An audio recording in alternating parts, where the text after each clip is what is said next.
Olá, boa tarde. A Polícia do Rio ouve o PM, dono do quiosque vizinho ao que o congolês Moise Kabagambi foi assassinado no Rio. 6 pessoas foram presas, acusadas de planejar e executar o ataque a helicópteros do Ibama em Manaus no mês passado. Uma operação policial encontra maços de dólares escondidos numa parede. O alvo é uma quadrilha investigada por tráfico internacional de drogas e lavagem de dinheiro. E ainda, encontrados os corpos de mais 2 vítimas do deslizamento de terra em Franco da Rocha, na Grande São Paulo. O Brasil volta a se aproximar das 1.000 mortes diárias por Covid. 87 em cada 100 médicos afirmam que tiveram ou trabalharam com um profissional que teve Covid nos últimos 2 meses.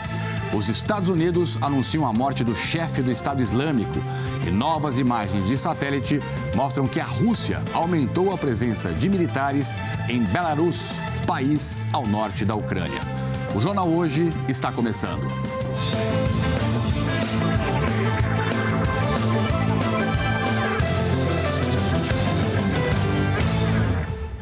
Nós começamos o Jornal Hoje dessa quinta-feira com um alerta da meteorologia para fortes chuvas em áreas já atingidas por temporais nos últimos dias no Rio de Janeiro e em São Paulo. Uma preocupação para bombeiros e voluntários que trabalham no deslizamento de terra que ocorreu na cidade de Franco da Rocha, na Grande São Paulo. Hoje foram encontrados mais 2 corpos e o número de mortes confirmadas em todo o estado de São Paulo chegou a 29.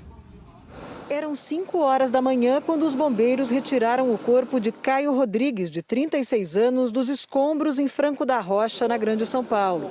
1 hora depois, as equipes de resgate encontraram o sobrinho dele, Vitor Rodrigues, de 10 anos.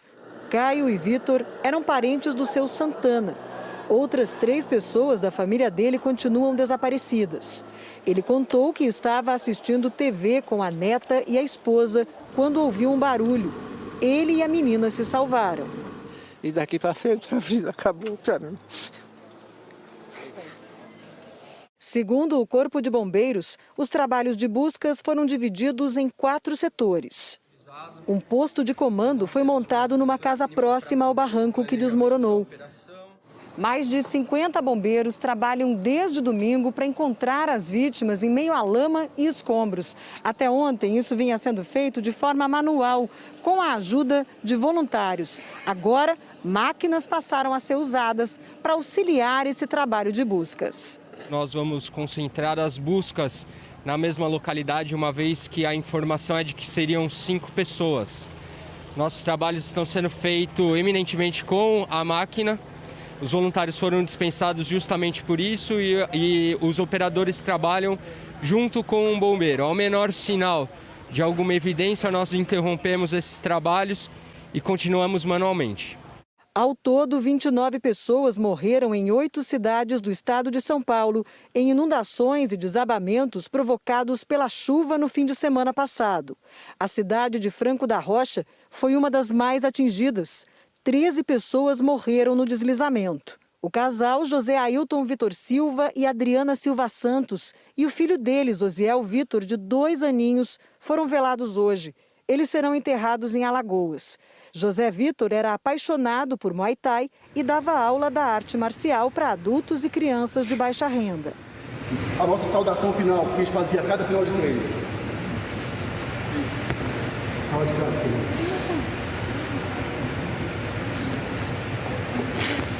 uma salva de palmas para ele. O governador de São Paulo, João Dória, do PSDB, foi ao local das buscas hoje de manhã. Nós já havíamos destinado 5 milhões de reais a Franco da Rocha e vamos destinar mais 1 milhão de reais para o atendimento às vítimas e mais 2 milhões de reais para a recuperação da estrutura urbana da cidade. A Maria José e o José Adailson viram o morro desabar ao lado da casa deles. Por pouco não foram atingidos. Eram amigos de todas as vítimas há muitos anos. Por volta de umas 6h30, 6h40, eu escutei aquela gritalhada. Foi o povo gritando. Socorro, socorro, socorro. Aí eu chamei ela, Mumu, acorda, tá acontecendo alguma coisa. Quando eu abri o vitrozinho do banheiro, eu vi aquele morro descendo, aquelas casas, entendeu? Quando eu subi a escada aqui, ó, a casa já tinha caído. caído. Do meu lado aqui já tinha levado Cai tudo. A casa onde eles moravam sofreu abalos e está condenada. Agora a família pensa em voltar para o Piauí. E a família da gente lá também tá toda hora liga, chorando, entendeu? Vem embora, vem embora, vem embora, vem embora. Mas se eu pudesse ir embora hoje, eu já pegava só meus filhos aqui e ia embora. Imagina o trauma, né? O sufoco, o desespero, você está dormindo, de repente vem essa avalanche de terra para cima de você, da tua família, da tua casa, de tudo. Né? E sorte de quem consegue se salvar, né? Malu Maza permanece ao vivo no local, em Franco da Rocha, ao vivo aqui conosco, então. Malu, bem-vinda, boa tarde. Pelo menos hoje não está chovendo, né? Estou vendo um sol agora aí perto de você. Conta pra gente como é que estão os trabalhos de buscas, por favor. Oi, Trali, boa tarde a você e a todos. Hoje choveu fraco durante a manhã, agora tem sol, inclusive isso ajuda a secar o solo, até facilita os trabalhos. Os bombeiros continuam aqui na área, agora há poucos instantes a máquina parou, a equipe que estava aqui, uma parte dela saiu com alguns equipamentos e agora chegou um bombeiro com um cão farejador. Os bombeiros estão atrás agora de 5 desaparecidos, são 4 mulheres e um homem. 3 mulheres são parentes do seu Santana, que a gente mostrou na reportagem, e são da mesma família das 2 pessoas encontradas essa madrugada, o Caio e o sobrinho dele, o Vitor. Estão desaparecidas Diana Costa, de 32 anos, noiva do Caio. Os 2 estavam para se casar e a informação que a gente tem é de que ela está grávida de 3 meses. Também estão desaparecidas Verlênia Rodrigues, de 63 anos, e Vitória Rodrigues, de 22. Os bombeiros procuram ainda um casal que, segundo os parentes, está desaparecido, Tamires Santos, de 31 anos, e Gabriel Cardoso, de 26 anos. Outro trabalho que está sendo feito aqui é de retirar, tem outras 2 máquinas que estão retirando lama para reabrir uma rua aqui da vila. A gente continua acompanhando, Trali. Impressionante, né? Esse cenário de destruição aí. Obrigado, Malu. Bom trabalho. Qualquer novidade, por favor, chama a gente de volta aqui. Voltou a chover forte no norte do estado do Rio de Janeiro e 2 pessoas morreram num deslizamento de terra. Você já vê comigo ao vivo aqui o repórter João Villarreal. O João está em Itaperuna. E aí, João? Aí perto de você era um rio, é uma rua, uma avenida, é o quê? Boa tarde, bem-vindo. Boa tarde, Trali, boa tarde a todo mundo que nos acompanha. Na verdade, isso aqui é um valão que acabou transbordando e afetou bastante os moradores deste bairro aqui, conhecido como Ceabe, o mais afetado pela enchente aqui em Itaperuna. Esse valão transbordou, invadiu casas e comércios locais. O rio Muriaé está 73 centímetros acima do nível normal. A Defesa Civil ainda não tem o número de desalojados aqui no município, mas já sabe que 3 bairros além da Ceabe estão alagados e que há famílias isoladas também na zona rural. A BR-356, que liga o estado do Rio a Minas Gerais, está parcialmente interditada. Agora, em Italva, também no noroeste do estado, choveu 180 milímetros, o esperado para um mês. Cerca de 100 pessoas estão fora de casa. Por lá, uma encosta cedeu e atingiu uma casa. Uma mulher e o filho dela morreram soterrados por terra e pedras. Em Campos, maior cidade do norte do Rio de Janeiro, houve alagamento em várias ruas no centro. Uma ambulância ficou parada e precisou ser resgatada por um caminhão. O camelódromo no centro da cidade também ficou tomado pela água. Agora, segundo o Instituto Nacional de Meteorologia, ainda existe previsão de chuva forte e ventos de até 100 km por hora no norte e no noroeste do estado. Trali. Valeu, João. Obrigado. Bom trabalho para você. Ou seja, as perspectivas, infelizmente, não são muito boas, né? Vamos falar sobre isso agora, então, com a Jaqueline Brasil. Jaque, bem-vinda e boa tarde. Oi, Trali, boa tarde. Boa tarde para vocês também. Pode mesmo chover forte, Jaque? Temporais Pode. Nessas áreas já muito castigadas pelas chuvas? Tanto no Rio de Janeiro quanto aqui em São Paulo, o sol está aparecendo, mas ainda pode chover. A previsão é de chuva forte e como já choveu muito, qualquer chuva pode trazer mais problemas. Tem alerta para deslizamento, né? O nível dos rios vai permanecer alto. E eu digo isso porque a frente fria, ela continua exatamente na altura aqui do Sudeste, aumentando, arrastando as áreas de instabilidade e também canalizando todo o corredor de ventos quentes e úmidos que vem do norte. Tanto é que os maiores acumulados de chuva previstos para hoje estão, então, em áreas do norte, do centro-oeste e aqui do sudeste também. E o risco de temporal agora à tarde vale principalmente para o norte do Rio de Janeiro, Espírito Santo, Minas Gerais, o interior de São Paulo. Esse alerta de chuva muito forte também vale para o Amazonas, Mato Grosso, Sul Gaúcho e também entre Goiás e Mato Grosso do Sul. Em Coxim, em Mato Grosso do Sul, o nível do rio Taquari invadiu parte da cidade e esse morador precisou usar uma balsa improvisada ali, um barco, para salvar o carro dele. Desespero, né, Jaque? É. Escuta, e essa chuva que trouxe transtornos, tragédia para essas regiões todas, pelo menos quando a gente fala de reservatórios, está ajudando a melhorar o nível, o índice? Está ajudando. Tem que chover mais, né? A chuva tem que cair no lugar certo e na quantidade certa. Temos 2 exemplos. No Ceará, o período entre dezembro e janeiro foi o mais chuvoso em 11 anos. Caiu água nas represas. Só que dos 155 açudes monitorados, 70 estão com menos de 30% de capacidade. Aqui em São Paulo, o sistema Cantareira, super importante, subiu para 36,1, só que o nível para o mês de fevereiro ainda é o menor dos últimos 5 anos. Incrível isso, né? É. E onde não chove hoje à tarde? Em pouquíssimas áreas, por exemplo, no Nordeste, nessa área aqui que a gente vai mostrar para vocês, do Rio Grande do Norte, passando pelo Ceará até a Bahia e também parte do litoral norte gaúcho. Faz calor agora à tarde em todo o país, 32 graus no Rio de Janeiro, também em Palmas, 33 em Cuiabá, 35 em Teresina, 36 em Boa Vista e em Porto Alegre. Porto Alegre hoje, máxima de 36 com chuva, só que amanhã a máxima não passa dos 36 graus e tudo por causa de uma nova frente fria que vai trazer mais chuva para o sul, centro-oeste e sudeste. Aqui em São Paulo, temos imagens ao vivo, hoje faz 27 graus e com chuva forte isolada, mas a partir do domingo teremos a volta dos temporais generalizados e devem atingir os lugares já castigados pela chuva que foi registrada no último fim de semana. E esse alerta vale para o domingo e para o início da semana que vem também, Tralha. Então, a gente vai continuar monitorando e amanhã eu trago mais informações. Agora, Jaque, vamos dar uma olhada de novo naquela imagem ao vivo aqui do Rio Pinheiros, perto da gente. Ó. Olha a cor da água. Fazia tempo que eu não via água assim. Exatamente. Olha, é lama, é barro. Olha a sujeira que está na água do rio, Jaque. Tralha, além da cor do rio, o nível, como está elevado também, está bem ali, olha, está alto tá mesmo. Na tampa, é tá isso na mesmo. tampa, exatamente. E vem mais chuva, né? Valeu, obrigado, viu? Bom trabalho e até amanhã. Até amanhã. Tchau, gente. Bom, com essas chuvas todas, melhorou também o nível de reservatórios de hidrelétricas. Com isso, o comitê que monitora o setor elétrico decidiu ontem reduzir em fevereiro a geração de energia das termoelétricas, aquelas que queimam combustíveis fósseis e têm um custo mais alto. Essa mudança demora para se refletir no bolso da gente, do consumidor. Pelo menos até abril, ainda vai ser cobrada a bandeira tarifária de escassez hídrica, que é a mais cara do sistema e que você está sentindo no seu bolso.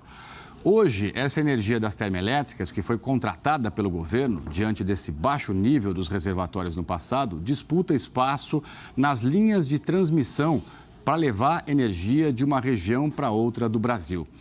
Isso porque o sistema está no limite da capacidade de operação, o que impede, então, o maior uso de energia de hidrelétricas mais barata, que poderia aliviar, portanto, a sua conta de luz. A expansão desse sistema todo está atrasado e vai exigir um investimento bilionário. Toda a energia gerada no país, de todas as fontes, entra no sistema elétrico que é integrado. O que é gerado no norte, por exemplo, chega ao sul pelas linhas de transmissão. Mesmo com a volta das chuvas e também com o aumento da produção de energia eólica e solar, o país continua usando as usinas termoelétricas, que são mais caras. O Operador Nacional do Sistema Elétrico, o ONS, afirma que, por contrato, algumas não podem ser desligadas imediatamente. Mas essa energia impede que uma maior carga das hidrelétricas e usinas eólicas seja usada, porque não há espaço disponível no sistema de transmissão. Para Maurício Tolmasquim, professor da Universidade Federal do Rio de Janeiro, faltou planejamento do governo para aproveitar agora a geração a mais de energia das hidrelétricas. Segundo ele, com isso seria possível reduzir um pouco a conta de luz. O professor critica a manutenção de tantas termoelétricas em funcionamento. Elas estão ocupando o espaço que seria usado pela geração hidrelétrica. Então a gente cai num absurdo que é ter hidrelétricas vertendo, ou seja, hidrelétricas jogando a água fora sem gerar energia elétrica e, ao mesmo tempo, você ter termoelétricas que usam gás natural, que é poluente e é mais caro para o consumidor, sendo queimado. Isso é ruim para o meio ambiente, péssimo para o consumidor. Os órgãos que gerenciam o sistema elétrico reconhecem que é preciso expandir a rede no país. Hoje, o Brasil tem quase 170 mil quilômetros de linhas de transmissão. Apenas 212 localidades, por exemplo, distritos ou cidades, não estão integradas ainda. A maioria fica na região norte, mas também em Mato Grosso, além da ilha de Fernando de Noronha. Isso representa menos de 1% do consumo do país. A EPE, empresa de pesquisa energética vinculada ao Ministério de Minas e Energia, afirma que desde o ano passado recomenda a ampliação da rede de transmissão partindo das regiões Norte e Nordeste e afirma que problemas nas concessões atrasaram algumas obras. Em alguns casos, segundo a Agência Nacional de Energia Elétrica, que fiscaliza essas obras, há atrasos de até 1 ano.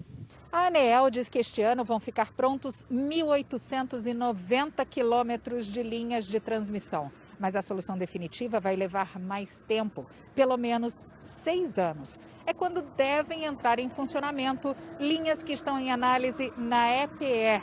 Um investimento alto. Só a primeira parte dessas obras deve custar cerca de 18 bilhões de reais. Investimento da iniciativa privada. Pelos estudos, uma das linhas consideradas mais importantes para solucionar o gargalo da transmissão é a que vai de Graça-Aranha, no Maranhão, a Silvânia, em Goiás. São 1.500 quilômetros. Também estão em análise mais 4 grandes linhas, todas partindo da Bahia. E até o mês que vem devem ficar prontos estudos de mais linhas saindo do Rio Grande do Norte e do Ceará. De acordo com a ONS, até 2026, vão ser instalados 7 mil quilômetros de linhas de transmissão entre as regiões Norte e Nordeste e outras áreas do país. As obras levam em conta o melhor desempenho elétrico e o menor impacto possível no meio ambiente e na população da região por onde irão passar. Muitas vezes são obras complexas de executar, como a que cruza o Rio Amazonas e já está em operação. São 2 torres de 300 metros de altura, a mesma de um prédio de 60 andares. A distância entre elas é de 2 quilômetros, uma em cada margem do rio.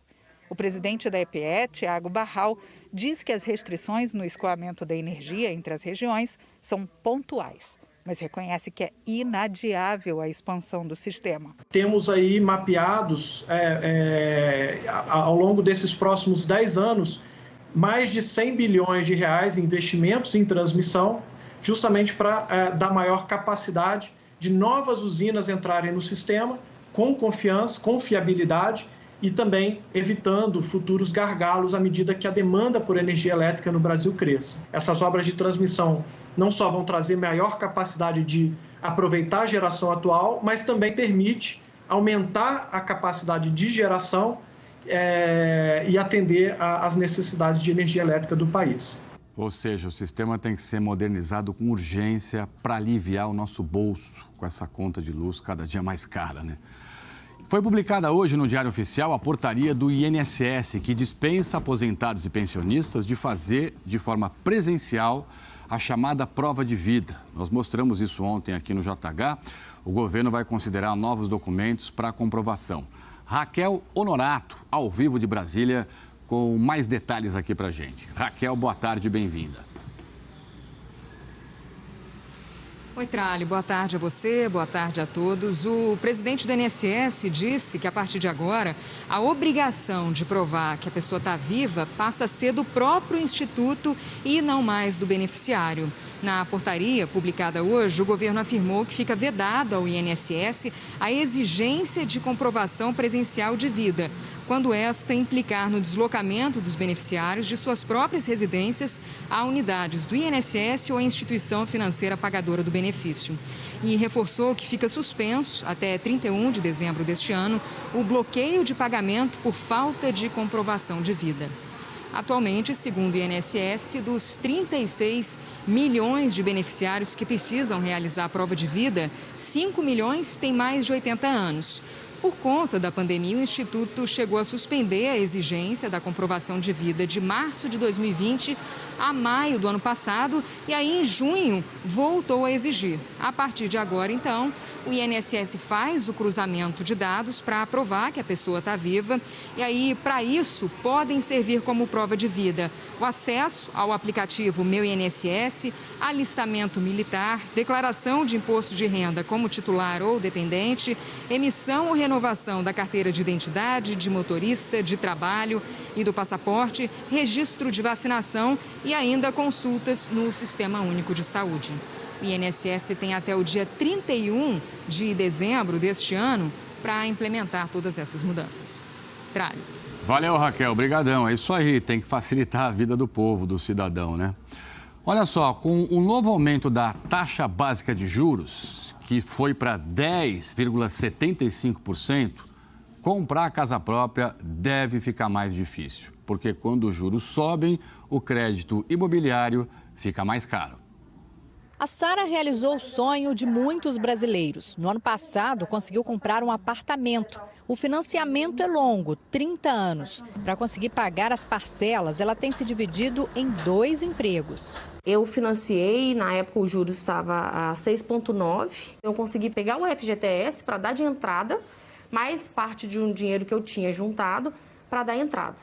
E aí consegui financiar o resto. Mas é praticamente um emprego meu, é para quitar a parcela do apartamento. Se fosse hoje, essa história seria bem diferente. A parcela do financiamento da Sara é de R$ 3.300. Mas como os juros dispararam, o valor subiria para cerca de R$ 4.400.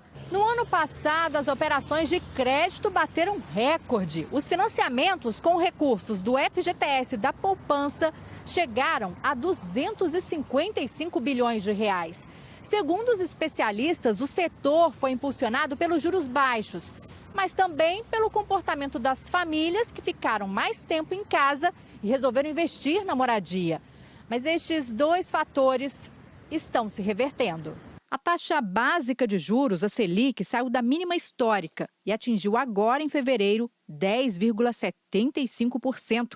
É o maior valor desde 2017. Hoje, a projeção é de que essa Selic ainda venha aumentar ainda mais. Então, é preciso um planejamento grande para as pessoas que vão se comprometer com financiamento de tão longo prazo, né? Não entrarem em dificuldade mais à frente, quer dizer, verificar realmente a capacidade de pagamento que elas têm face a essa nova realidade. Este economista explica que a alta da Selic tem impacto direto no custo efetivo total, que é a taxa final de um contrato de crédito. Com isso, muitas famílias que estavam se programando para comprar um imóvel desistem. Cada 1% de CT retira da demanda qualificada 1 milhão de famílias. Cada 1% que sobe o custo efetivo total, ele tira de demanda qualificada 1 milhão de famílias. Foi o que aconteceu com a Poliana. Nós temos um imóvel hoje, que é um imóvel de 2 quartos. Então, a gente está à procura de um imóvel maior que nos atenda com 3 quartos. Mas que, infelizmente, devido ao aumento dos imóveis e ao aumento também da taxa Selic, nós estamos adiando isso aí, infelizmente. Sobe os juros para asfixiar a inflação e os juros também começam a comprometer, né, muito a vida do brasileiro, né, que tem dívida, que tem financiamento, enfim.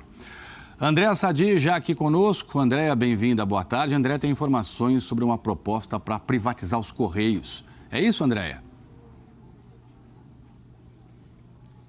Tudo bom, Trali? Boa tarde a você, boa tarde a todos. Bom, ontem a gente viu a reabertura dos trabalhos no Legislativo, do Congresso, do Senado e da Câmara. Teve discurso do presidente da Câmara, do presidente do Senado, de outras autoridades presentes, como o próprio presidente da República, Jair Bolsonaro. Mas, Trali, qual é a pauta do Congresso no ano eleitoral? É para isso que eu estou aqui hoje, para a gente falar um pouco a respeito disso. O próprio Lira ontem, nesse discurso, falou, vamos deixar as eleições para outubro, falando do calendário eleitoral. Mas, na prática, a história é outra. Por quê? Porque em ano de eleição é muito difícil você ter, de fato, uma pauta assim, com fôlego que seja aprovada no Congresso. Vou dar um exemplo. Na véspera dos trabalhos de ontem, dessa sessão que a gente viu, o Lira e o Rodrigo Pacheco, presidente do Senado, eles jantaram, eles se reuniram para tentar fazer uma pauta conjunta. E aí eles discutiram o que pode, de fato, passar, o que pode avançar. Por exemplo, Trali, como você citou aí, a privatização dos Correios, uma pauta que já passou em 2021 lá na Câmara, mas está parada no Senado. E o que o Pacheco disse para o Lira, que ele vê muita dificuldade dos senadores em aprovar, em dar o aval para esse projeto neste ano, exatamente porque é ano de eleição. Então esse é o primeiro ponto. Dificilmente, na avaliação do Pacheco, segundo eu apurei, a privatização dos Correios vai passar no Senado Federal neste ano. Ponto 2, reforma administrativa. Uma pauta antiga do governo, inclusive o próprio ministro da Economia, o Paulo Guedes, defende isso, mas o Lira e o Pacheco, eles têm um consenso, que isso, neste ano, se avançar, precisa ser liderado pelo governo federal, e aí eles estão falando, é claro, do Ministério da Economia. Então, Trali, só para mostrar como a eleição, que é em outubro, já foi, de fato, antecipada, como é todo ano de eleição, lá no Congresso Nacional. E tem ainda uma discussão a respeito da chamada pauta de costumes. O que isso pode acontecer, o que pode acontecer, na verdade, no Congresso neste ano. O Lira e o Pacheco também têm conversado com líderes partidários para ver o que pode avançar neste ano, mas com essa dificuldade que eu estou repetindo aqui bastante, porque os deputados e os senadores estão preocupados, de fato, com a sua eleição lá na base eleitoral. Então vamos acompanhar para ver o que vai passar, se é que vai passar alguma coisa de fôlego no Congresso nesse ano. Trali. Esse é o desafio, André? Ano de eleição, tudo trava no Congresso Nacional, Os políticos mais preocupados com os seus próprios futuros, com as suas próprias vidas e questões importantes para a sociedade vão ficando de lado. A gente vai acompanhando sempre aqui com você, tá bom? Muito obrigado, uma ótima tarde e bom trabalho aí para você. Ministra Rosa Weber, do Supremo Tribunal Federal, determinou que a Procuradoria-Geral da República avalie o relatório da Polícia Federal, que concluiu que o presidente Jair Bolsonaro não cometeu crime de prevaricação no caso da vacina Covaxin. Esse inquérito foi aberto em julho do ano passado. Num depoimento para a CPI da Covid, o deputado Luiz Miranda, do Democratas, e o irmão dele, Luiz Ricardo Miranda, funcionário do Ministério da Saúde, denunciaram supostas irregularidades no contrato do Ministério da Saúde para a compra da vacina Covaxin.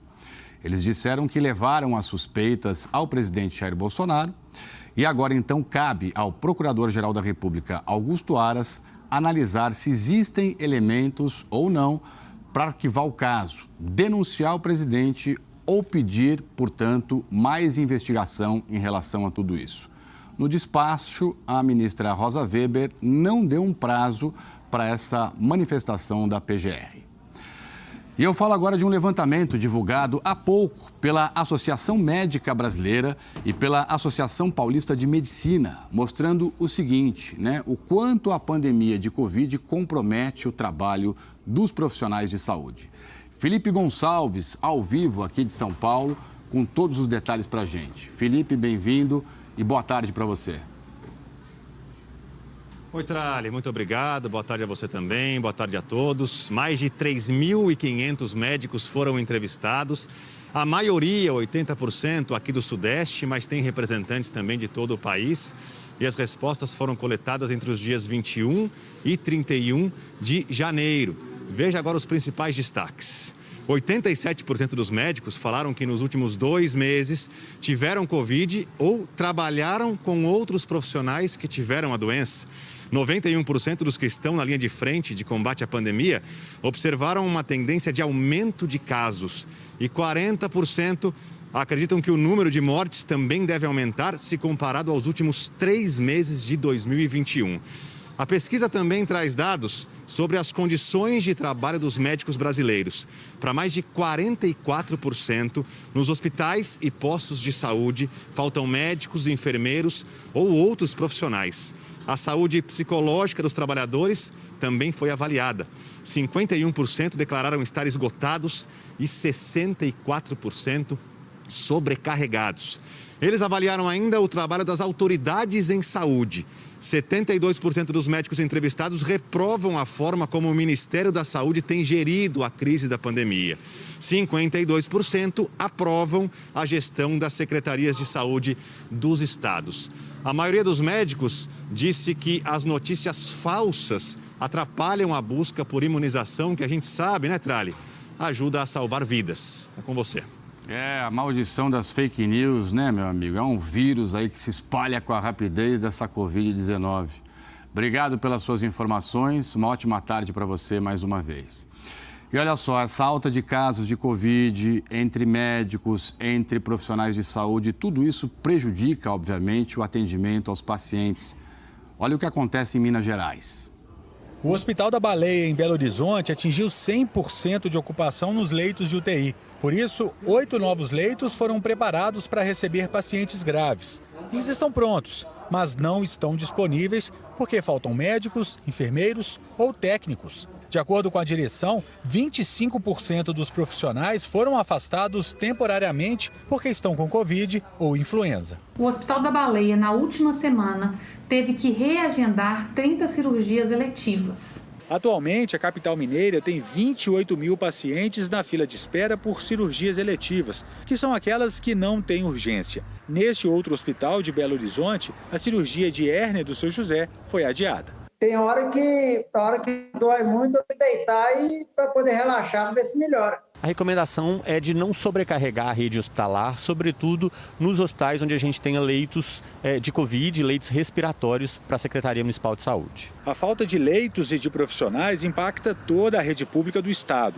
Segundo a Secretaria de Saúde, esta semana, Minas Gerais chegou a ter mais de 400 pacientes com suspeita ou confirmação de Covid aguardando por uma vaga em leito de UTI ou enfermaria. A Fundação Hospitalar do Estado disse que já foram feitos, só neste ano, 9 chamamentos emergenciais para a contratação de 166 trabalhadores, entre médicos, enfermeiros e técnicos em enfermagem. Mesmo assim, muitas cidades não conseguem preencher essas vagas. Betim, na região metropolitana de Belo Horizonte, está com as 4 UPAs lotadas. Mas a ampliação do atendimento não é possível porque a prefeitura não consegue contratar mais médicos. E cerca de 33% dos profissionais que atuam nas unidades estão afastados por gripe ou Covid. A semana passada, nós estávamos com mais de 650 profissionais da saúde afastados em função da Covid-19. Dona Maria espera por uma cirurgia ginecológica. Ela é da cidade de Cordisburgo, no norte de Minas, e veio para a capital em busca de algum tratamento. Lá vai só complicando mais, que agora eu não posso subir um degrau, carregar peso, nada. Fala que tem que aguardar, ficar de repouso, só que a gente não pode ficar de repouso a vida inteira. A saúde não espera, né? A gente tem que, obviamente, aí fazer o máximo para tentar se cuidar e torcer para o sistema melhorar o quanto antes. Boletim Observatório Covid-19, divulgado há pouco pela Fiocruz, aponta um crescimento nas taxas de ocupação de UTIs para Covid no SUS. De acordo com esse boletim, olha só, em 13 unidades da federação essa taxa aumentou. Agora, então, são 9 unidades da federação na zona de alerta crítico, ou seja, com 80% ou mais de leitos de UTI Covid ocupados. Então, são elas, Amazonas, Mato Grosso do Sul, Goiás, Piauí, Rio Grande do Norte, Pernambuco, Espírito Santo e também o Distrito Federal. Para os pesquisadores, o comportamento das taxas de ocupação parece apontar para uma interiorização dos casos pela variante Ômicron, ou seja, o vírus vai saindo dos grandes centros, das grandes cidades e caminhando com força para o interior. Vamos juntos aqui dar uma olhadinha nos últimos dados da pandemia, informações reunidas pelo consórcio de veículos de imprensa. Em 24 horas, veja isso, 946 mortes por Covid-19, hein? O maior registro desde 19 de agosto do ano passado. Desde o começo da pandemia, 629.078 brasileiros, infelizmente, perderam a vida para a Covid-19. 188.552 novos casos foram registrados de terça para quarta-feira. Ao todo, 25.813.685 desde o começo da pandemia. Média de casos está em alta aqui, uma alta de 63% na comparação com 2 semanas atrás. 179.962 novos casos em média por dia. Média de mortes também em alta, 178%, 653 mortes por dia, voltando, portanto, ao patamar de agosto do ano passado. O Ceará aparece em cinza aqui no nosso mapa porque não divulgou os dados até o fechamento do boletim 8 da noite. Ceará e também outros estados relataram instabilidade no sistema do Ministério da Saúde. O Ministério disse que o problema já foi resolvido. 23 estados e o Distrito Federal apresentam alta na média de mortes, 2 estados têm estabilidade, nenhum em queda. Olha isso. Vamos juntos agora ver como é que está a vacinação contra a Covid no Brasil, de acordo também com o consórcio de imprensa. 4 estados não divulgaram as informações. Em 24 horas, então, o que nós temos aqui é isso, mais de 491 mil, quase, 492 mil pessoas que tomaram a primeira dose, 788 mil a segunda dose ou a dose única e a dose de reforço, 2.291.006 pessoas, num total de 3.571.053 brasileiros vacinados. Do começo da campanha de imunização até aqui, mais de 165 milhões de brasileiros já tomaram a primeira dose. Isso passa um pouco aí de 77% da população do nosso Brasil. Mais de 150 milhões já completaram o esquema vacinal, também passa de 70%. E a dose de reforço, nós temos aqui mais de 48 milhões de brasileiros que já conseguiram tomá-la. Isso representa 22,55% de todos os brasileiros. E agora, para você aqui no nosso telão, os percentuais, tomando como base a população que pode se vacinar a partir de 5 anos de idade. 82,83% tomaram a primeira dose, 75,15% já estão com a vacinação completa e 24,21% receberam a dose de reforço. Os estados aqui no nosso telão em verde escuro são os mais adiantados na vacinação completa quando a gente leva em conta a população com 5 anos ou mais que pode ser vacinada. 5 primeiros, São Paulo, Piauí, Mato Grosso do Sul, Minas Gerais e também o Paraná. Detalhes sobre a situação do seu estado, você sabe, você confere em g1.com.br/coronavírus. E eu falo agora de volta às aulas. Hoje é dia de retorno às escolas na rede pública de ensino de mais 3 estados. No Espírito Santo, mais de 200 mil alunos voltaram ao ensino 100% presencial. Com todos os cuidados, o governo do estado distribuiu máscara para os estudantes. Em Minas Gerais, as aulas na rede estadual começam no próximo dia 7. Com exceção da capital, Belo Horizonte, onde o ano letivo, para quem tem entre 5 e 11 anos, só inicia no dia 14 de fevereiro, que é para dar tempo de os pais vacinarem os filhos contra a Covid. Em Pernambuco, a rede estadual voltou hoje. Paloma chegou bem cedo e ficou do lado de fora esperando uma amiga para entrarem juntas. Eu tenho uma expectativa muito boa de aprendizado, até porque é um novo ciclo, então eu acho que vai dar tudo certo, vai ser muito bom. Em todo o estado são 1.052 escolas, 580 mil alunos. O dia foi de boas-vindas. As pessoas do 2º e 3º ano para poder acolher o pessoal do 1º ano, fazer com que eles se sintam em casa nessa escola. Os alunos não são obrigados a tomar vacina contra a Covid, mas existe uma recomendação e que bom, eles estão se vacinando. Na rede estadual toda, 80% fizeram pelo menos uma dose. Aqui nesta escola, 100%.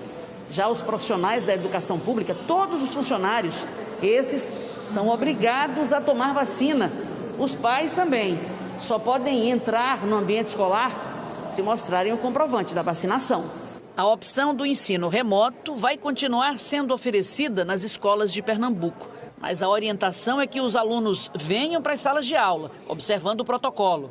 Principalmente o uso obrigatório de máscara, a higienização das mãos, enfim, a gente sabe que a escola é um ambiente seguro, desde que esses protocolos sejam seguidos. Além de Pernambuco e Espírito Santo, as aulas nas escolas estaduais já retornaram em 3 estados. Em 11, a volta será na próxima segunda-feira, sendo que, no Maranhão, no dia 7, o retorno é para quem estuda em tempo integral e no dia 14, para meio período. Rondônia, no dia 9 de fevereiro. Outros 4 estados marcaram a volta para o dia 14. 21 de fevereiro, Rio Grande do Sul e Sergipe. Amapá, Pará e Mato Grosso do Sul, em março. E Acre, no dia 4 de abril. Cleidson estava doido para voltar. Ele passou os últimos 2 anos estudando pelo computador. É muito diferente, né? Você está sentado em casa de frente com o computador e está aqui, com vários colegas, muita gente assim, todo mundo querendo aprender. Muito bom. E sorte do Cleidson, né? Que tem um computador. Quantas crianças no Brasil, né? Esse nosso país aí gigantesco, que sequer conseguiram estudar por falta de computador, de internet, de qualidade, barata, falta de um celular, não é verdade? Essa retomada aí tem que ser consistente. Coreia do Sul bateu recorde de casos de Covid em 24 horas, com 22.907 novos casos. Dá uma olhada aqui comigo, ó. Hoje foi o 2º dia, portanto, seguido, em que o país registra mais de 20 mil infecções. O governo atribui o aumento à variante Ômicron, que está se tornando dominante na Coreia do Sul, mas afirmou que, graças à grande adesão da população à campanha de aplicação da dose de reforço, os números de mortes e de casos graves são bem menores. De toda forma, o governo sul-coreano também alertou que o número de casos ainda deve subir em consequência dos 5 dias do feriado do Ano Novo Lunar. Vou falar agora da Nova Zelândia, que anunciou que vai reabrir as fronteiras a partir do fim deste mês. Essa reabertura tinha sido adiada por conta também da Ômicron. E agora a primeira-ministra Jacinda Ardern diz que o processo será feito em etapas. Os neozelandeses que vivem na Austrália e que estejam com o esquema vacinal completo vão ser os primeiros a poder entrar no país. E depois será a vez dos cidadãos vindos de outras partes do mundo.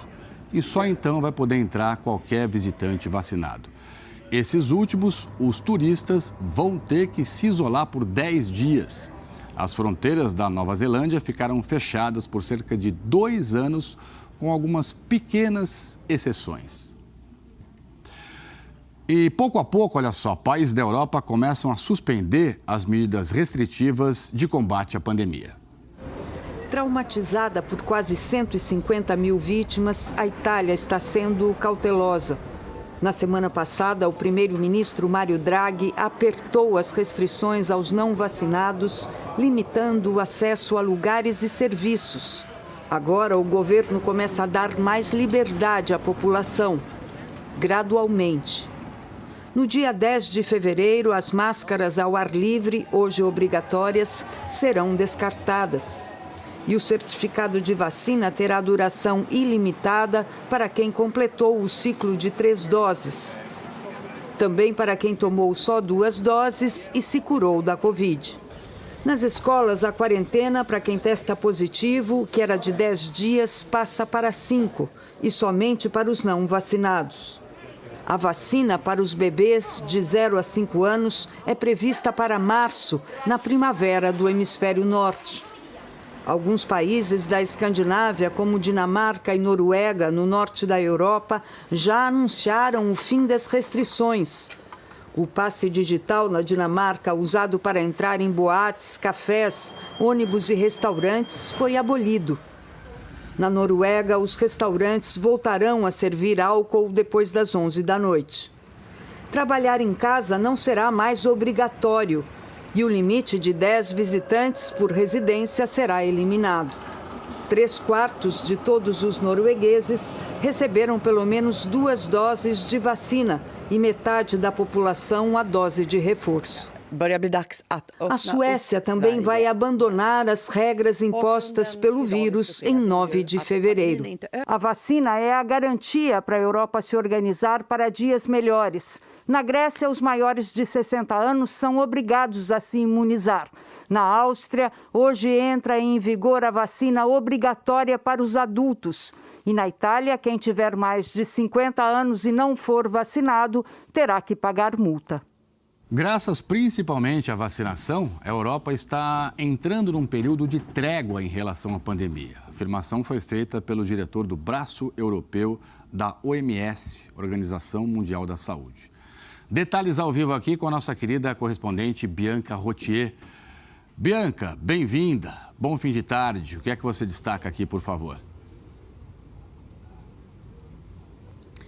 Oi, Tralho, boa tarde para você, boa tarde a todos. Bem, antes de mais nada, é importante destacar que essa declaração otimista se refere apenas à Europa, ao afirmar que a Covid no continente está entrando no que chamou de um final plausível. O diretor do Escritório Europeu da Organização Mundial da Saúde falou que não há uma contradição com o alerta feito pelo diretor-geral da OMS na semana passada aqui em Genebra, de que é perigoso pensar que a pandemia está em seus estágios finais.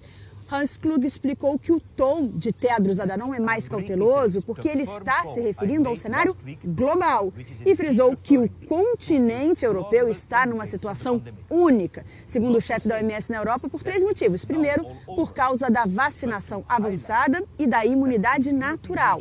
Segundo, por causa de uma sazonalidade favorável, já que nós estamos nos encaminhando para o fim do inverno. E em terceiro lugar, pela menor gravidade da variante Ômicron, especialmente entre os vacinados. O chefe do Braço Europeu da OMS fez questão de destacar que não está querendo dizer que já esteja tudo acabado, e sim sinalizar que o momento atual, que ele inclusive chamou de cessar-fogo, uma trégua, é uma oportunidade excepcional para controlar a transmissão e trazer uma paz duradoura.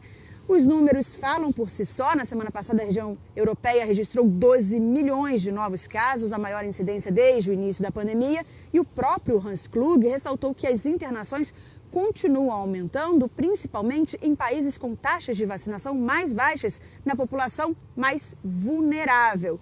Ou seja, Tralli, podemos, enfim, ver uma luz no fim do túnel, mas a gente ainda não chegou lá, não. É isso aí, minha amiga. A gente tem que ter a esperança, continuar se cuidando, torcer cada vez mais por vacina, né? E aí, aos pouquinhos, a gente vai derrotando esse vírus, essa pandemia. Obrigado, um ótimo trabalho para você, sempre muito bom tê-la aqui. Maior feira de tecnologia e inovação do Brasil, Campus Party, foi adiada por causa do aumento dos casos de Covid. A situação no Brasil, infelizmente, não vai bem, né? O evento estava marcado para esse mês, deve ocorrer agora só no segundo semestre, entre os dias 16 e 20 de julho, no pavilhão de exposições do AMB, em São Paulo. E ainda hoje, os Estados Unidos anunciam a morte do chefe do Estado Islâmico. A Rússia aumenta a presença militar em Belarus, país ao norte da Ucrânia. E veja também a seguir a prisão de 6 acusados de planejar e executar o ataque a helicópteros do Ibama em Manaus. E também o depoimento do policial dono do quiosque, vizinho ao que o congolês Moise Kabagambe foi assassinado no Rio. Nós voltamos já já.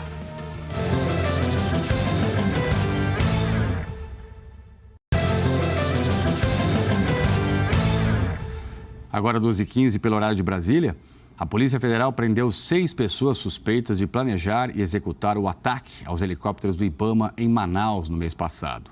As aeronaves eram usadas na fiscalização e em ações contra o desmatamento e o garimpo ilegais. E a motivação do atentado, segundo a PF, foi exatamente uma represália a essas operações. Essas imagens de câmeras de segurança foram fundamentais para a Polícia Federal chegar aos suspeitos. Segundo as investigações, 3 deles estavam nesse carro branco. Os agentes conseguiram identificar o veículo usando essas imagens. Os vídeos também mostram o momento em que 2 homens se aproximam a pé do Aeroclube de Manaus. Um deles carrega um galão normalmente usado para levar combustível. A PF diz que eles incendiaram os 2 helicópteros do IBAMA na madrugada de 24 de janeiro. No dia seguinte ao ataque, a Polícia Federal prendeu em flagrante o primeiro suspeito, motorista do carro. A partir daí, com a prisão do primeiro executor, a gente já conseguiu chegar no segundo. Foram confessos em admitir a prática da atividade criminosa, o veículo estava tecnicamente identificado, com base nos registros. E a partir daí eles foram declinando, indicando o nome do intermediário, que foi quem os tinha contratado pessoalmente para cometimento do crime. Ontem, os agentes da PF prenderam Aparecido Naves Júnior, de 35 anos, na casa dele, em um condomínio de luxo em Goiânia. Segundo o superintendente da PF no Amazonas, ele foi o mandante do ataque aos helicópteros do IBAMA. A motivação foi que esse autor intelectual ele trabalha na atividade de garimpo ilegal no estado de Roraima, na terra indígena Yanomami. Tinha sofrido vários prejuízos por ações do IBAMA, e da Polícia Federal no ano 2021, inclusive com destruição de aeronaves ilegais que eram utilizadas na logística do garimpo, que é a atividade dele, segundo nossos levantamentos preliminares. Ao todo, a Polícia Federal prendeu 6 pessoas suspeitas do planejamento e da execução do atentado. O suspeito preso em Goiânia chega hoje à noite à sede da PF aqui em Manaus. Segundo o superintendente da Polícia Federal no Amazonas, todos confessaram participação no crime. Em que pese sejam confessos, a gente sempre busca a prova técnica, a prova material, porque ela é muito importante. O jornal Hoje também teve acesso aos 2 laudos feitos pela PF sobre o atentado. No local, os agentes encontraram o galão, a tampa com gasolina e um isqueiro que, segundo a polícia, foram usados pelos criminosos. Todos os objetos apreendidos estão sendo periciados e foram incluídos como provas na investigação, que ainda não tem data para acabar. Nós não conseguimos contato com a defesa de Aparecido Naves Júnior, apontado pela PF como o mandante do ataque a estes helicópteros do IBAMA. Fontes da PF no Amazonas me contaram que o grupo criminoso acusado de envolvimento então nesse ataque aos helicópteros fatura em média R$50 mil por dia com o garimpo ilegal na Amazônia. Outras quadrilhas atuam na extração clandestina do ouro. E as investigações agora buscam enfraquecer o poder financeiro dos garimpeiros, até para sequestrar bens e pagar os prejuízos ao IBAMA. Um dos helicópteros queimados, que você viu aí na reportagem, avaliado em R$10 milhões, deu perda total. E a Polícia Federal fez hoje 2 operações conjuntas para combater a lavagem de dinheiro do tráfico de drogas. Os agentes foram para as ruas em 6 estados. De acordo com as investigações, as empresas controladas por apenas um dos investigados chegou a movimentar R$4 bilhões. De dentro de um fundo falso em uma parede de uma casa em Dourados, Mato Grosso do Sul, os policiais retiraram cerca de $5 mil. A mesma quantia foi encontrada em outra casa, na cidade de Cuiabá. Os agentes também apreenderam joias, obras de arte, documentos e carros. 2 operações conjuntas hoje mobilizaram policiais federais do Paraná, São Paulo, Mato Grosso do Sul, Santa Catarina e Roraima. Policiais do Paraguai também foram às ruas para cumprir mandados. O objetivo é desarticular organizações criminosas suspeitas de lavagem de dinheiro do tráfico de drogas. 12 pessoas foram presas temporariamente no Paraná e em Santa Catarina. Segundo a Polícia Federal, entre os alvos de busca e apreensão estão 3 filhos e outros parentes do traficante Luiz Carlos da Rocha, conhecido como Cabeça Branca, que está preso desde 2017. Os filhos eram utilizados para o trânsito dos valores ilícitos, que ele recebia, e também se beneficiavam, desse dinheiro, uma vez que eles não têm renda lícita, não possuíam renda lícita, mas possuíam um patrimônio aí que não era incompatível, vamos dizer assim. Cabeça Branca era considerado um dos maiores traficantes da América do Sul pela Polícia Federal. Para se esconder, o traficante fez cirurgias plásticas para alterar a fisionomia, como mostram essas fotos. As investigações que levaram às operações desta quinta-feira revelaram, segundo os agentes, que o dinheiro do tráfico de drogas era lavado por meio de contas de laranjas e empresas de fachada.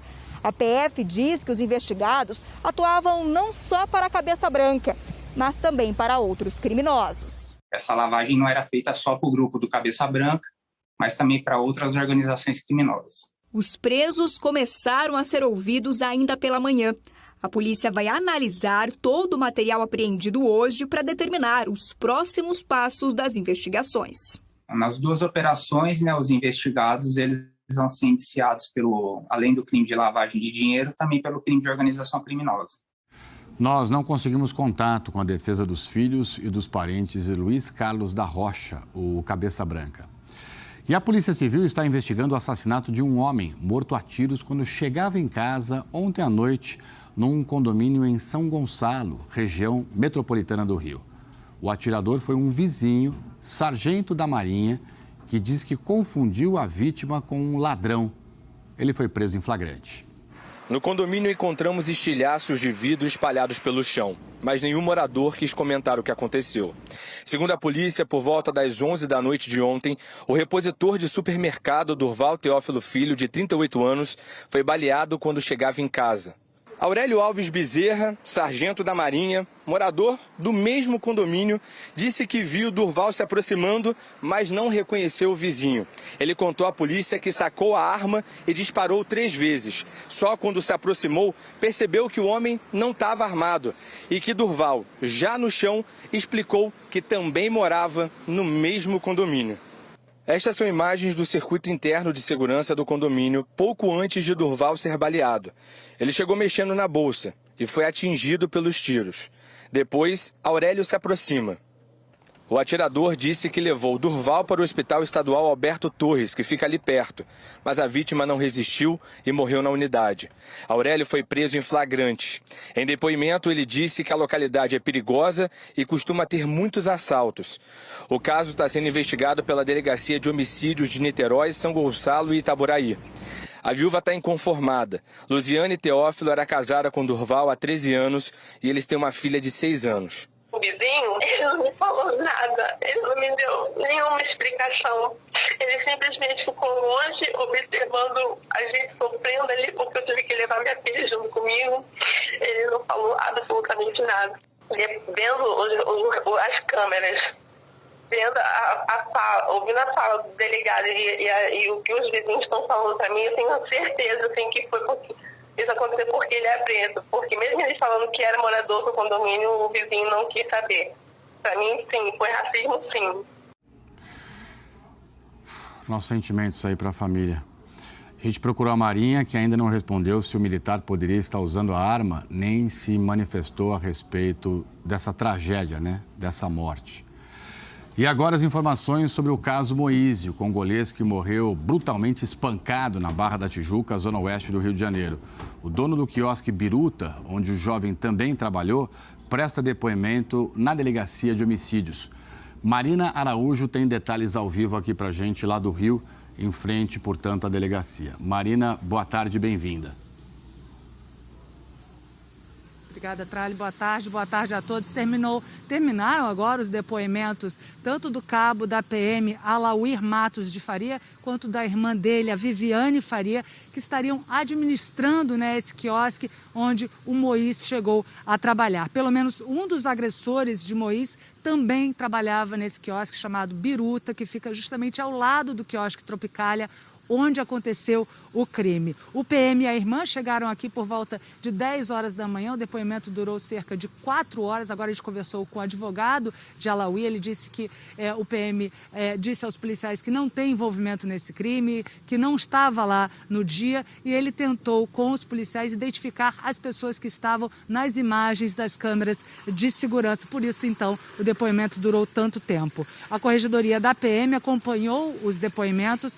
E agora há pouco, a concessionária Orla Rio, que administra os quiosques, esclareceu em nota que Alauir não é o operador responsável pelo quiosque Biruta, que ele é um ocupante irregular e diz que já tem um processo judicial aberto contra o ex-operador para reintegração de posse desse quiosque. Bom, no início da tarde, os 3 presos, agressores de Moise, que estão presos na penitenciária de Benfica, participaram da audiência de custódia. E daqui a pouco, às 2h30, né, já a família de Moisés será recebida na ALERJ, né, na Assembleia Legislativa do Rio de Janeiro, pela Comissão de Direitos Humanos. Ontem, manifestantes protestaram aqui na orla da Barra da Tijuca, na zona oeste do Rio, por causa da morte de Moisés. Vamos ver na reportagem de Diego Aidar. O protesto foi em frente ao quiosque onde Moise Kapagambe foi brutalmente assassinado. Manifestantes colocaram fogo em pneus e fecharam a Avenida Lúcio Costa.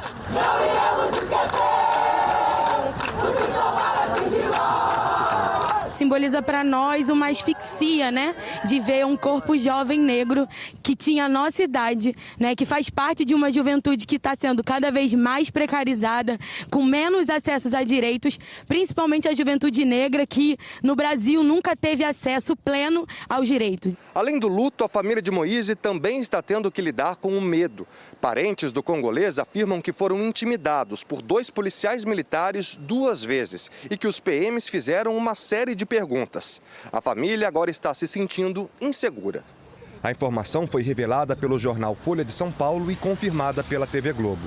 Nós conversamos com um parente que preferiu não se identificar. Apareceram de nada a ver, vocês dois. Viram de novo, pergunta que vocês querem, qual a ideia de vocês vão ficar aqui até que horas? Quanto vão ficar aqui? Pediram atividade, comecei a conversar no telefone, falando no telefone, não sei com quem. Aí perguntou, você namora nesse endereço, né? Nós todos aí, que temos infância aí, nessa situação, estamos andando, olhando esquerda e direita, quem está ouvindo, quem está seguindo. Então já estamos nos sentindo muito seguros, não. Ontem, 3 agressores prestaram depoimento. Eles estão num presídio na zona norte do Rio. A TV Globo teve acesso ao que eles disseram. Fábio Silva, conhecido como Belo, aparece no vídeo dando as primeiras pauladas em Moise. Ele disse à polícia que Moise chegou ao quiosque completamente alterado e que não tinha a intenção de matar o congolês. Alisson Cristiano de Oliveira Fonseca é o homem que espanca Moise quando ele já está imobilizado no chão. Alisson disse que decidiu agredir Moise porque ele estava perturbando havia alguns dias e por isso resolveu extravasar a raiva. Reconheceu que exagerou nas agressões, mas afirmou que não teve intenção de matar. O terceiro preso é Brandon Alexander Luz da Silva. Ele é quem dá um mata-leão e amarra a vítima. Brandon disse que decidiu imobilizar Moise para que ele parasse de oferecer risco à sua integridade. E que quando Moise parou de resistir, decidiu amarrá-lo com medo de que ele o perseguisse. Quando percebeu que Moise não estava respirando, conta que tentou reanimá-lo. O dono do quiosque Tropicália também foi ouvido. Carlos Fábio da Silva Musi disse que conhecia Moise desde 2019 e que o congolês nunca tinha se envolvido em confusão. Disse que recebeu uma mensagem de áudio de Belo contando o que aconteceu e perguntando se as câmeras do quiosque estavam gravando. O dono disse que desconfiou, respondeu que não e o rapaz pareceu aliviado. O Moise não era uma pessoa aleatória, bêbada, que estava naquele local, como estão tentando construir na imagem dele. O fato é, Moise era trabalhador, estava indo trabalhar e estava buscando pela remuneração do seu trabalho. Os 3 agressores vão responder por homicídio duplamente qualificado por meio cruel e sem chance de defesa à vítima. Olha, a gente pediu um posicionamento à Polícia Militar a respeito dessa denúncia de que 2 PMs teriam intimidado a família de Moise. Aí a PM respondeu afirmando que quem está tratando de todas essas questões pertinentes ao caso, investigando, é a Polícia Civil aqui na Delegacia de Homicídios da capital. E 2 dos agressores presos, né, que estão em Benfica, já tinham passagem pela polícia. O Alisson Fonseca tem uma anotação criminal por sequestro relâmpago em 2014 e já foi condenado por extorsão, porte de arma e corrupção de menores. E o Fábio Silva, o Belo, tem passagem por ameaça à mulher e falta de pagamento de pensão alimentícia. Tralha. Valeu, Marina. Obrigado pelas informações, né? O que todos esperam diante desse caso aí revoltante que chocou o Brasil e o mundo, né? Com repercussão internacional. É exatamente punição para quem cometeu essa barbárie, né? E todo o acolhimento, todo o suporte possível e necessário para a família do Moise. Eles não podem ser ameaçados, eles têm que ser acolhidos, eles têm que ser indenizados, eles têm que ser protegidos. Obrigado, Marina. Boa tarde, bom trabalho. E veja a seguir, os Estados Unidos anunciam a morte do chefe do Estado Islâmico. E atenção também na Ucrânia. A Rússia aumenta a presença militar em Belarus. E o Kremlin classifica a decisão americana de enviar tropas para a Europa como um ato ameaçador. A gente volta já.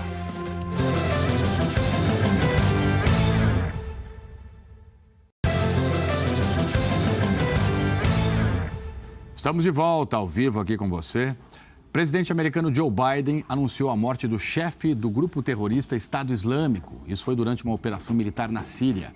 Abu Ibrahim al-Hashimi al-Qurashi acionou artefatos explosivos e matou 13 pessoas, incluindo mulheres e crianças. Vamos ao vivo até Nova York com a nossa correspondente, a Carolina Cimente. Carol, bem-vinda. Boa tarde para você aí. Al-Qurashi já tinha um histórico de atrocidades, né? Explica para a gente, por favor, a importância dessa operação militar. Tinha sim, Trali. Boa tarde a você, boa tarde a todos. Olha, é muito importante a gente entender que o Estado Islâmico continua muito ativo em países como Iraque, Síria e principalmente Afeganistão desde a saída dos militares americanos daquele país. O grupo terrorista vem tentando se reerguer, atuando fez vários atentados nas últimas semanas e meses nessa região e inclusive uma batalha de 10 dias para liberar uma prisão no Afeganistão, de onde libertou muitos de seus chamados soldados. Então a queda do chefe do grupo nesse momento é muito significativa e também muito positiva para o governo de Joe Biden, para o Joe Biden, que está com a popularidade bastante baixa nesse momento. O presidente americano estava acompanhando tudo ao vivo na Casa Branca, junto com a vice-presidente Kamala Harris, e em um discurso que ele fez agora há pouco, Joe Biden disse que poderia ter escolhido atingir o chefe do Estado Islâmico com ataques aéreos, mas decidiu invadir o local com forças especiais para diminuir o máximo possível as mortes de civis. Então, soldados da Força Especial Americana pousaram de helicóptero perto de acampamentos de refugiados na cidade de Atmi, na província de Idlib. Isso tudo é perto da fronteira com a Turquia, né, no norte da Síria. Tiros e explosões foram ouvidos durante a ação, que durou 2 horas e começou por volta da 1h da manhã do horário local.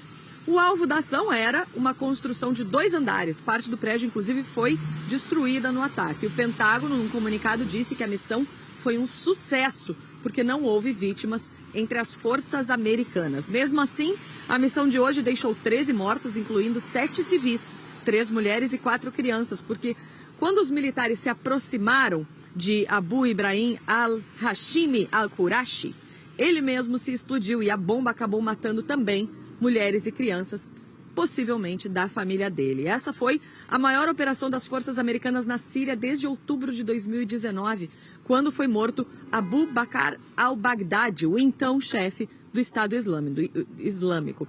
E a morte de al-Baghdadi foi confirmada somente 4 dias depois pelo grupo, que acabou então apontando esse terrorista, al-Qurashi, como sucessor dele. Segundo o Departamento de Justiça americano, que estava inclusive oferecendo $10 milhões por informações que levassem até o terrorista, ele tinha 45 anos, tinha nascido no Iraque e ele já tinha trabalhado diretamente ou participado diretamente de casos de sequestros, assassinatos e tráfico de seres humanos. Trali.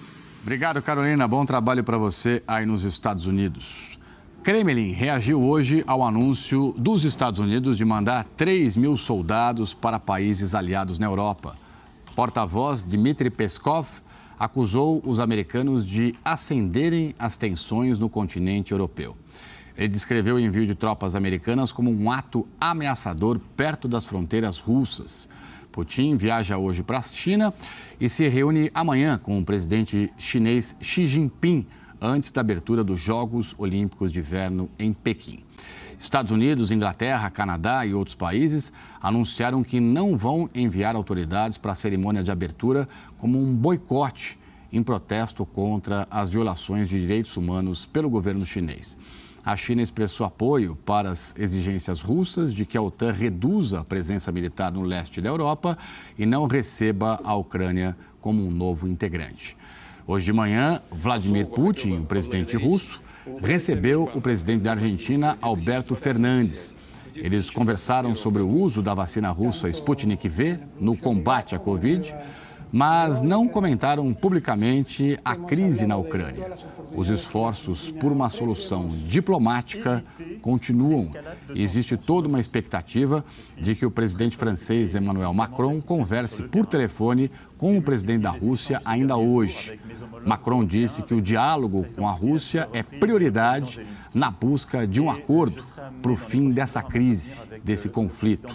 Emmanuel Macron também conversou com o presidente americano Joe Biden nas últimas horas.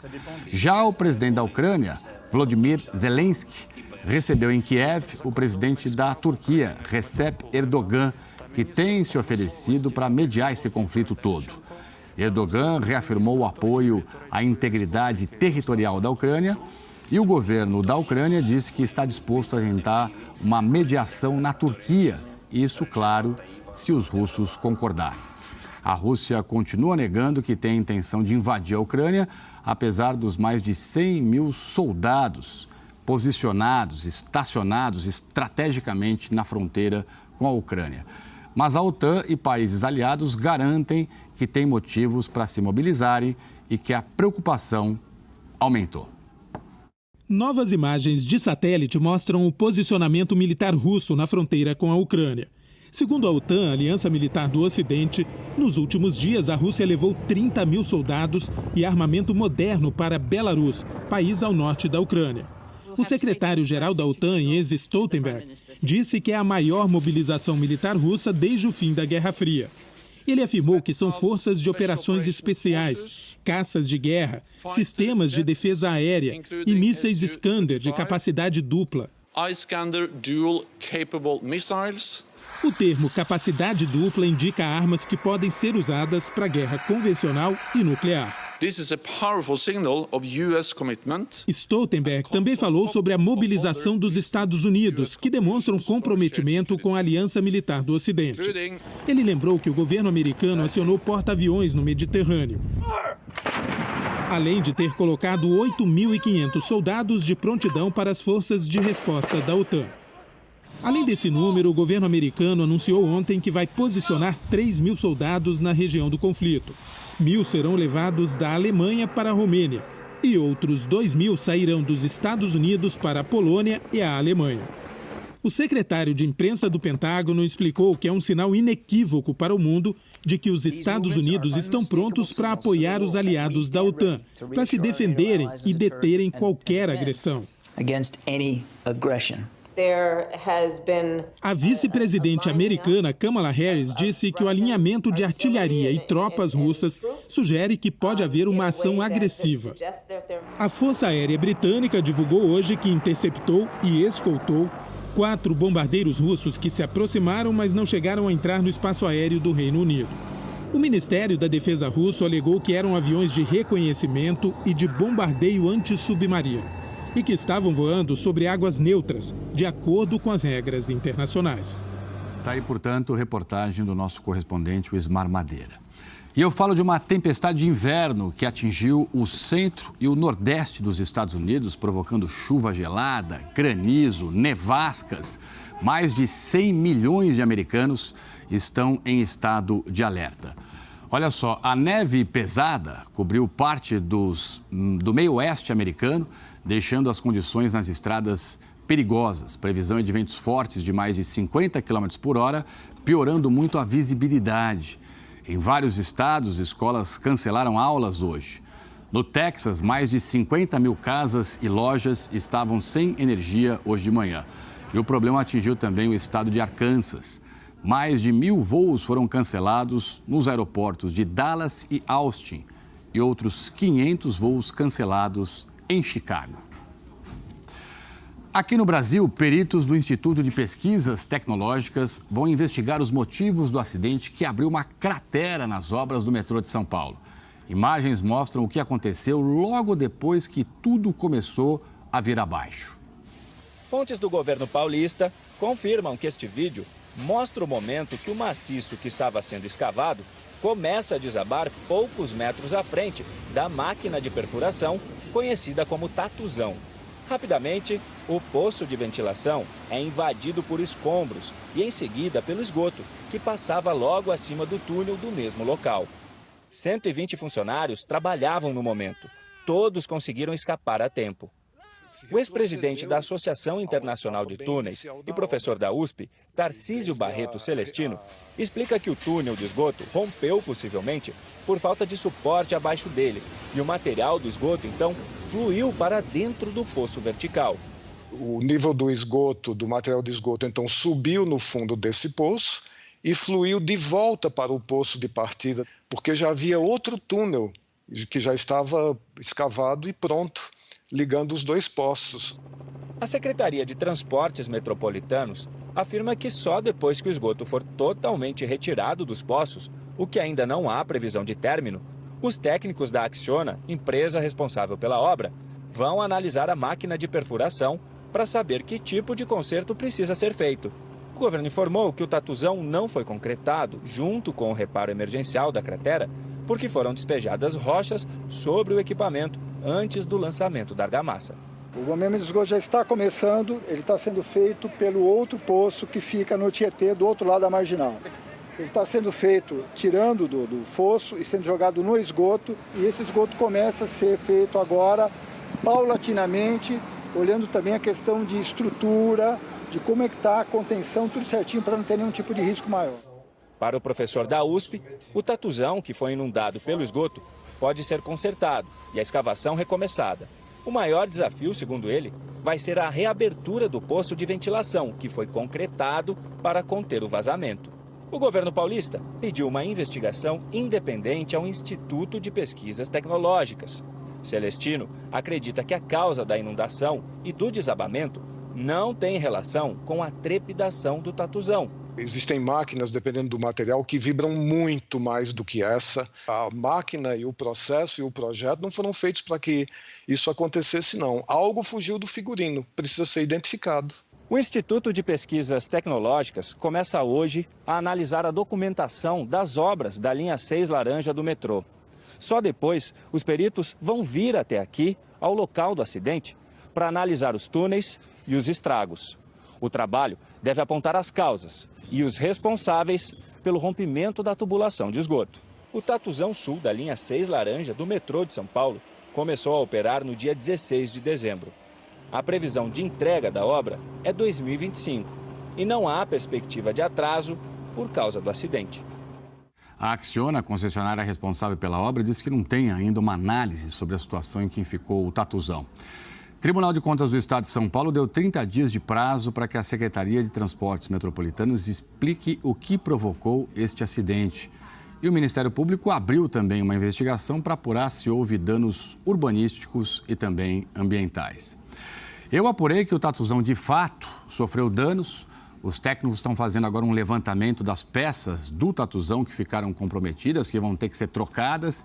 E o desafio vai ser importar, então, os componentes, as peças, com a máxima urgência e, assim, botar o equipamento para funcionar de novo, assim que possível. O Jornal Hoje termina aqui. Outras notícias você acompanha logo mais à noite no Jornal Nacional e daqui a pouquinho você já pode rever nossas reportagens no Globoplay, tá bom? Em nome da nossa equipe, muito obrigado sempre pela sua companhia. Ótima tarde, fique em paz, se cuide e até amanhã.